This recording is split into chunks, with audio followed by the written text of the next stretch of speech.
A great sign appeared in heaven, a woman clothed with the sun, with the moon under her feet, and a crown of 12 stars on her head.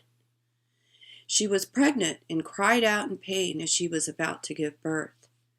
Then another sign appeared in heaven, an enormous red dragon with 7 heads and 10 horns and 7 crowns on its heads. Its tail swept a third of the stars out of the sky and flung them to the earth. The dragon stood in front of the woman who was about to give birth, so that it might devour her child the moment he was born. She gave birth to a son, a male child, who will rule all the nations with an iron scepter. And her child was snatched up to God and to his throne.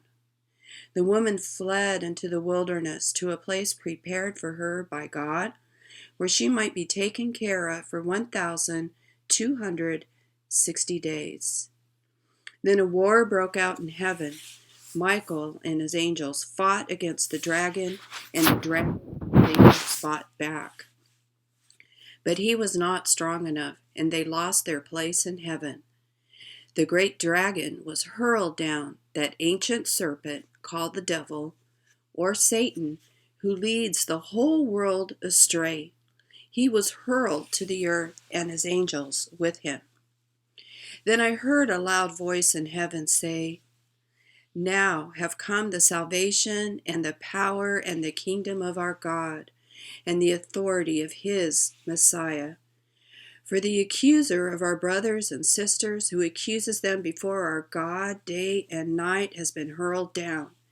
They triumphed over him by the blood of the Lamb and by the word of their testimony, and they did not love their life so much as to shrink from death. Therefore rejoice, you heavens, and you who dwell in them. But woe to the earth and the sea, because the devil has gone down to you.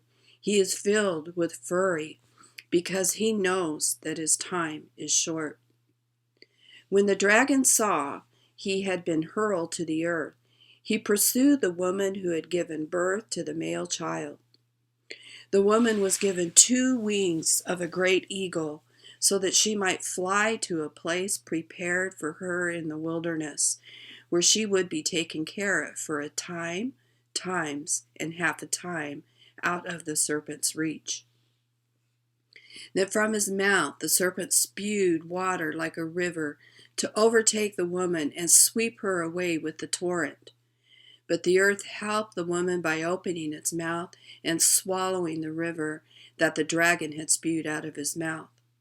Then the dragon was enraged at the woman and went off to wage war against the rest of her offspring, those who keep God's commands and hold fast their testimony about Jesus.